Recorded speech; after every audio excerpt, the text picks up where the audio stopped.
I wanted to grab him before he got off the mat a second ago and just tell him that I actually learned that from him like 25 years ago.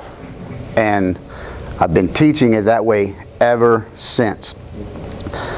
And I didn't really realize, because, you know, through Carl, through Chuck, my dad, and Nick, and all these guys up here, I've learned so many things. But that was like watching an instant replay deja vu, watching his body language, watching him move, and I was like, that's who I learned that from. So I learned that like 25 years ago, and I've been using it. The only thing I'll compliment on it extreme is the use of trapping the arm to your body. All the jiu-jitsu guys do what we call a baseball bat grip when they set that choke up. Can I bother you? Okay. And it's the main difference that I see. There's different things, but in any way that they're doing this arm bar, they get up here and they grab this arm. They get a double grip, and it just allows for so many escapes. Whereas when I do it the way I apparently learned from Moose 25 years ago, it just came clear to me today I always tell people, the easiest thing I want you to, we're going to go slow, I want you to turn into me, drop your shoulder and elbow out and pull out. Okay. So the easiest thing is probably the first armbar escape you'll ever learn in judo is just the back slip. And that's when they go for this and they fall back, is they slide out. That's the first thing wrong with that grip. Second thing I learned is they got a principle that if the thumb is up, means everything is good. Really, honestly, that's what they say. But then you start learning about flexible guys who can turn that elbow up, and so I can still turn that. That to me is supposed to be good. The thumb is up. But I'm marching like crazy and that arm he won't tap and that arm won't break. So I adapted that concept to always control the bicep. The bicep, doesn't matter where he's at, he can turn his thumb any kind of way he wants.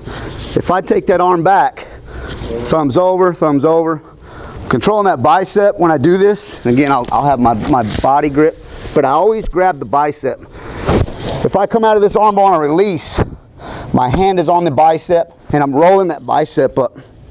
Because if the bicep is up, the thumb is up. So I just wanted to kind of compliment all of the things that I've learned and adapted and taught to Moose on that before I actually teach my technique, because that made a tremendous difference in my life and my arm bars being better than all these guys. So thank you for that lesson 25 years ago. Okay. All right. So softening them up.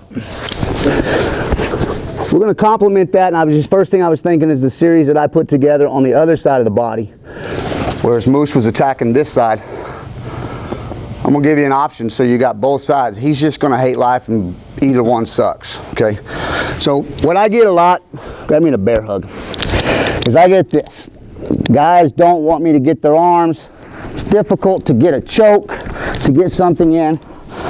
And we can't strike, you know, under judo rules or jiu-jitsu rules, so other things are not an option, but they just bear hug. Won't give me anything. They can't get out. I'm controlling them here all day long, but they won't give me anything. So what I've learned to do is bring my forearm up. I'm going to drive it down to the point of my elbow. I'm also backing his head up to my knee and planting. There's three things going on here. I'm not just doing this because in a quick motion he can take his right hand, shift that elbow off his face, raise his head back up, and he's safe. So when I do it, I'm actually going to start here, grind down, and move up to it so that I'm planting my hand on the floor. He's not getting the nice guy forearm. He's getting the straight point spear of the elbow. And the other thing is I'm giving his head no room to move. So now when he tries to knock that elbow out real quick, and then I just go ahead and hold the bear hug, and I'm going to leave it completely up to you. Okay, you hold that bear hug as long as you want. All right. When I feel that release, because when I start to put that pressure, he's now let go of the whole thing was the bear hug holding me down. I slip up quick, and I start to apply a little bit more. What we call it, Moose, softening them up. Yep. Where'd it go? Oh, there you go. So now the same thing is with the anchoring. You got to anchor, because if I'm up here, I'm just tickling him and I'm sliding all over the place. And as he wiggles, you're going to move around and pivot. But when I slide up, I grab the back of his elbow. And he was wanting to keep me really close to him, right? Keep me from getting any space and distance. We started out with a bear hug. You know, get on. So Let's see if we can't arrange a change of thought. You still want me close to you? You can pull me down. I mean, just pull as hard as you can down. Okay. So once I start piercing and I have that control, I'm going to go knee. I have a more technical way that puts them in more of a bind. They're on their side. I have the option to dig out this armbar. But for anybody with knee issues, back issues, here's kind of an easier way to just do it without having to be flexible and falling back. So again, I'll let off all the pressures, just he kind of gets what I'm doing. I come to my knee, pinch my head. When I say pinch my head, guys, I'm pinching my head because that's important. One of the principles I learned at Windsong a long time ago, still hear some of the same things, is something called fetal strength. And it's the closer the hand is to the brain, the stronger that curl is. Whereas in a push, it's the opposite. You know, you ever try to bench press and you're here, that's the hard, you're gonna find out what you're made of. Guys that go to the gym and do this, they're not maxing. Grab that, a baby grabs your fingers when they're close, you can almost pick that baby up off the floor. But as they start to separate, that grip gets weaker and weaker and then they'll let go. So when I pinch that hand, I'm going to roll here, and once you keep that arm bent, and I'm trying to apply, keep it bent, really bent. I'm trying to apply this break, trying to break it, and I can't get him to tap or submit. I'm trying to put that pressure. So all I want to do is start to separate. Remember that pinch? I roll it. The further that hand gets from his head, the weaker that arm gets. I roll it in. I don't have to be flexible. Don't have to have good knees. Don't have to worry about, you know, if I get up here, do I miss it? Because now he's out. You got to get the leg over the other way. But he's pinned under my knee. Here, stretch, and I just start to extend. So one more time from the start. We got the bear hug situation. Guy won't give me any room. I just say, wait a minute, it's too much work. What am I doing? He's not going anywhere. Start with the forearm. Sorry. Wedge it down. Go ahead and keep your bear grip. I'm not used to wearing a gi, and what's getting you is the gi, and I apologize, because the gi is sticking to you. I'm used to, with bare arms, I slide in a little bit easier. It's not so rough on his face. You see my gi imprints on the side of his face right now. Remember to get to the point. Don't use the forearm. Because he can take that off. I can get up here and just, and he's a tough guy.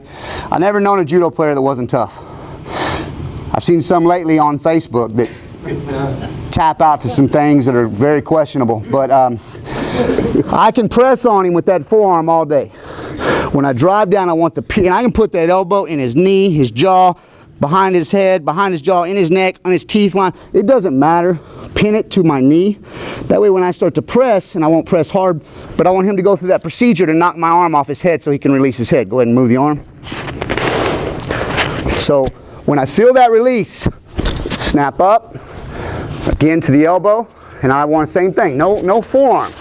I don't want to make him uncomfortable. I want to make him hate that he showed up today. Okay? I want to put the piercing point of that elbow. That makes him now, both his arms, you see his body length, get away from me. Which allows me to come here, pinch, roll, separate.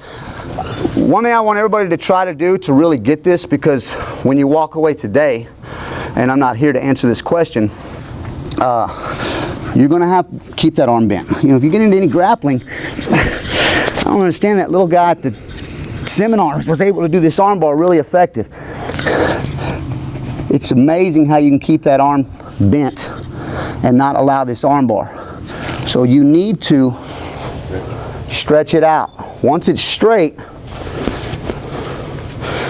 I'm taking the blade of my arm and I'm rolling it right behind that tendons and nerves, right above his elbow, squeezing what I got and pressing.